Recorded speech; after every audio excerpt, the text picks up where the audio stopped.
In the annals of history, there are tales of great empires and epic confrontations. This is not one of them. This is the story of a nation, a military, and an opponent they severely underestimated, an opponent with feathers. Welcome to 1932, Australia. The Great Depression has a firm grip on the world, and times are tough. In the vast, arid lands of Western Australia, a new kind of problem was emerging, one that was fast and feathered. The nation was about to enter into one of the strangest disputes in its history, a peculiar engagement with nature itself. This was not a conventional struggle. It was a bizarre chapter that would be remembered for its sheer absurdity. It was a campaign known officially as the Emu Pest Management Operation. The world would know it by another name. They called it the Great Emu War, a title that hints at the comical mismatch that was about to unfold. So, how did Australia find itself in a declared state of opposition against a population of flightless birds? The story begins not with aggression, but with agriculture, and a whole lot of hungry birds. After the First World War, Australia settled many of its veterans on farmland, often in marginal, undeveloped areas. These new farmers were tasked with cultivating wheat, a difficult job in the harsh Australian environment. Life was already a struggle. But then their new neighbors arrived, around 20,000 of them. A massive population of emus was migrating from the interior, driven by a severe drought in search of water. And what they found was an oasis, freshly cultivated farmlands with plentiful crops and water for irrigation. The emus, in their desperate search for sustenance, began to descend upon these newly established farms. They didn't just eat the wheat. Their sheer numbers flattened crops and destroyed fences meant to keep pests out. This allowed other animals, like rabbits, to enter the fields, causing even more widespread damage to the harvest. For the veteran farmers, who were already on the brink, this was a devastating blow to their livelihoods. Facing financial ruin, they needed help, so they turned to the one entity they thought could solve the problem. A delegation of the struggling farmers, themselves former soldiers, traveled to Canberra to petition the government. They met with the Minister of Defence, Sir George Pearce. They didn't just ask for help, they had a specific idea. Knowing the emus were tough and fast, they proposed using military-grade equipment for a population control program. The request was strange, but it held a certain political appeal. The government wanted to be seen helping the veterans. Plus, the minister reasoned, it would be excellent target practice for the soldiers. A win-win situation, or so it seemed. The plan was approved. The Australian military would deploy personnel to deal with the emu population. The farmers would pay for the food, accommodation, and transport of the equipment. The government supplied the men and tools. A cinematographer from Fox Movietone was even sent along, hoping to capture dramatic footage of the operation. The stage was set for a swift and decisive action against what they thought was a simple pest problem. No one could have predicted that they were marching towards a national embarrassment at the hands of giant birds.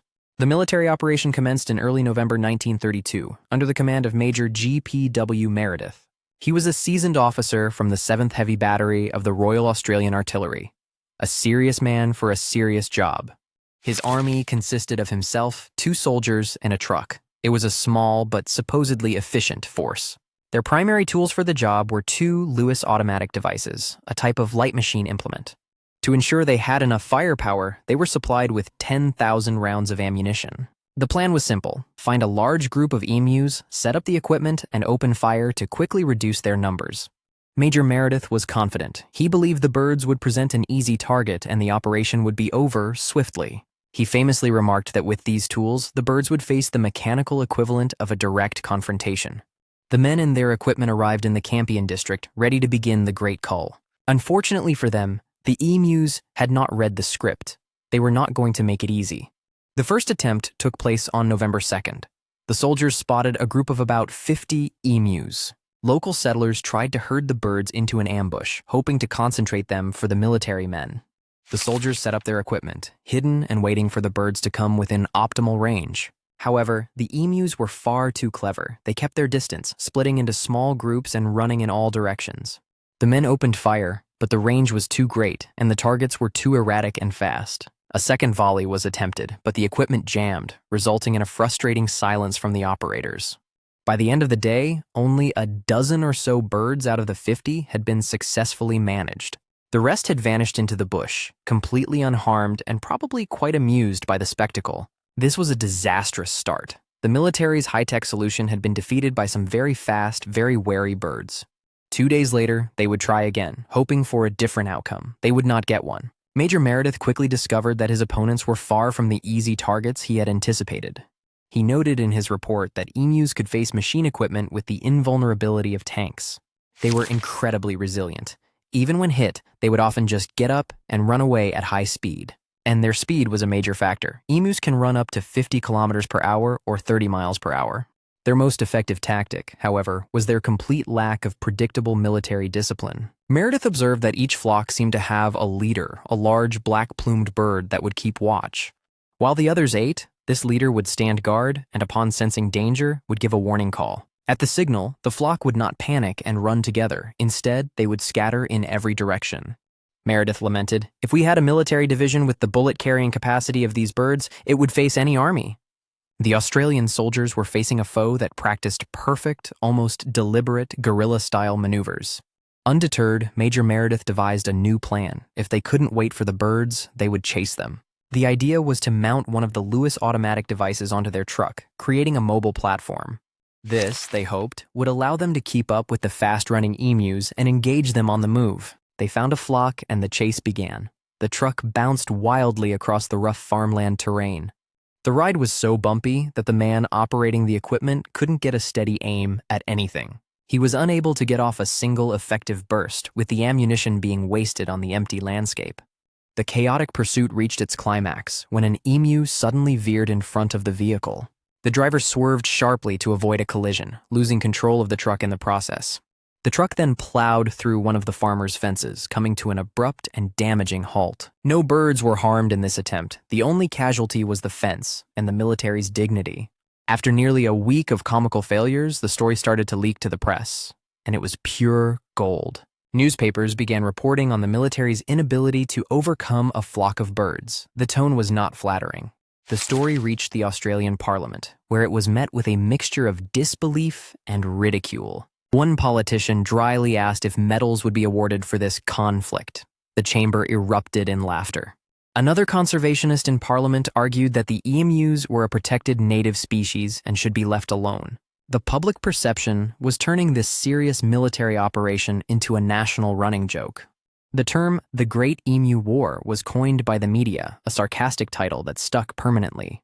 The negative press and political pressure became too much for the government to ignore. The Minister of Defense, Sir George Pearce, who had authorized the mission, was now in a very awkward position.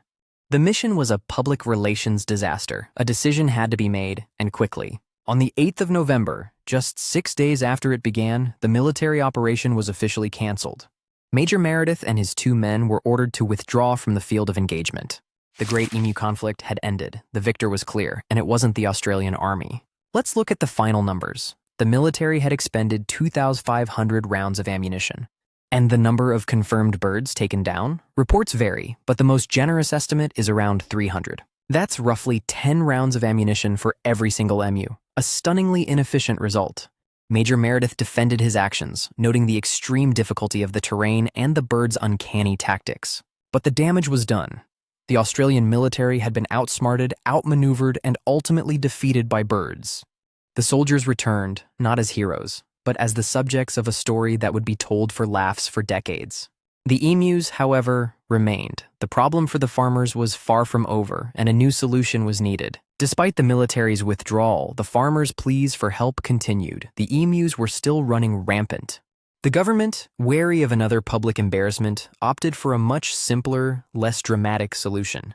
They instituted a bounty system, offering money to farmers and licensed hunters for each emu culled. This proved to be far more effective. In just 6 months, over 57,000 bounties were claimed. It turned out that local knowledge and persistence were more valuable than military hardware in this particular conflict.